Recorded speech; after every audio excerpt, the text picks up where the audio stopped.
समाज के लिए करुणा की भावना ने मुझे जज बनाए रखा। सीजेआई चंद्रचूड़ ने दलित छात्र के पक्ष में दिए फैसले की कहानी सुनाई। प्रधान न्यायाधीश डीवाई चंद्रचूड़ ने शुक्रवार को कहा कि समाज के प्रति उनकी करुणा की भावना नहीं, एक न्यायाधीश के रूप में उन्हें निरंतरता प्रदान की है।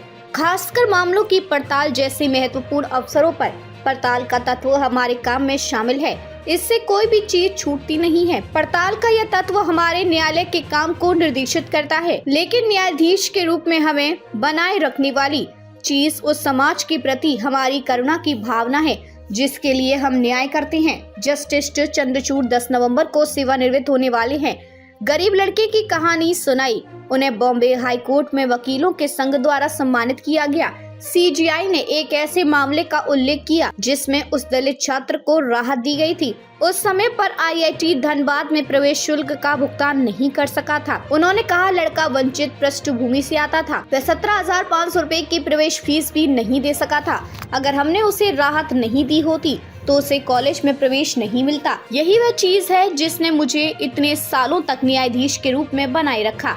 मुख्य न्यायाधीश के खिलाफ राष्ट्रपति, पीएम और सीजेआई से शिकायत। राजस्थान उच्च न्यायालय बार एसोसिएशन जयपुर ने मुख्य न्यायाधीश एम श्रीवास्तव की कार्यप्रणाली पर सवाल खड़े करते हुए राष्ट्रपति द्रौपदी मुर्मू, प्रधानमंत्री नरेंद्र मोदी, सर्वोच्च न्यायालय के मुख्य न्यायाधीश डीवाई चंद्रचूड़ और केंद्रीय विधि मंत्री अर्जुन राम मेघवाल को शिकायती पत्र लिखा है। बार ने उच्च न्यायालय प्रशासन की ओर से शुक्रवार को आयोजित हुए दिवाली स्नेह मिलन का भी बहिष्कार किया और बार ने वकीलों के लिए अलग से स्नेह मिलन आयोजित किया। शुक्रवार को उच्च न्यायालय में दिवाली से पहले अंतिम कार्य दिवस था।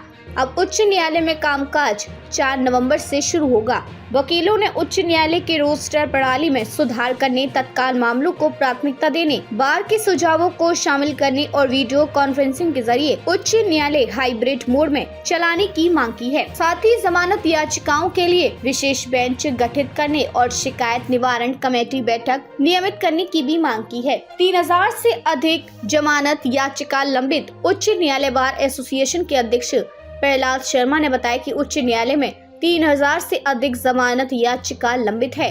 आरोपित जेल में बंद है। बार ने मुख्य न्यायाधीश से मांग की थी कि दीपावली के अवकाश के कारण 9 दिन सुनवाई बंद रहेगी। ऐसे में इस दौरान जमानत याचिकाओं के लिए विशेष बेंच का गठन होना चाहिए, लेकिन उन्होंने इस मांग को नकार दिया। केरल हाई कोर्ट ने शुक्रवार को कहा कि स्तनपान कराने का मां का अधिकार और स्तनपान करने वाले बच्चे का अधिकार संविधान के अनुच्छेद 21 के तहत जीवन के अधिकार का पहलू है। अदालत ने बाल कल्याण समिति CWC के उस आदेश को खारिज कर दिया जिसमें स्तनपान करने वाले बच्चे की कस्टडी उसके पिता को सौंप दी गई थी। CWC ने बच्चे की कस्टडी पिता को सौंप दी थी क्योंकि उसका मानना था कि बच्चा अपनी मां के साथ सुरक्षित नहीं रहेगा, क्योंकि महिला अपने ससुर के साथ भाग गई थी। बच्चे को उसकी मां को सौंपने का निर्देश देते हुए जस्टिस DG अरुण ने कहा कि समिति का आदेश इसके सदस्यों के नैतिक पूर्वाग्रह को दर्शाता है। हाईकोर्ट ने कहा कि समिति की एकमात्र चिंता बच्चे का सर्वोत्तम हित होना चाहिए। बच्चे की मां ने अपने पति के अलावा किसी अन्य व्यक्ति के साथ रहने का विकल्प चुना है। ये समिति की चिंता का विषय नहीं है।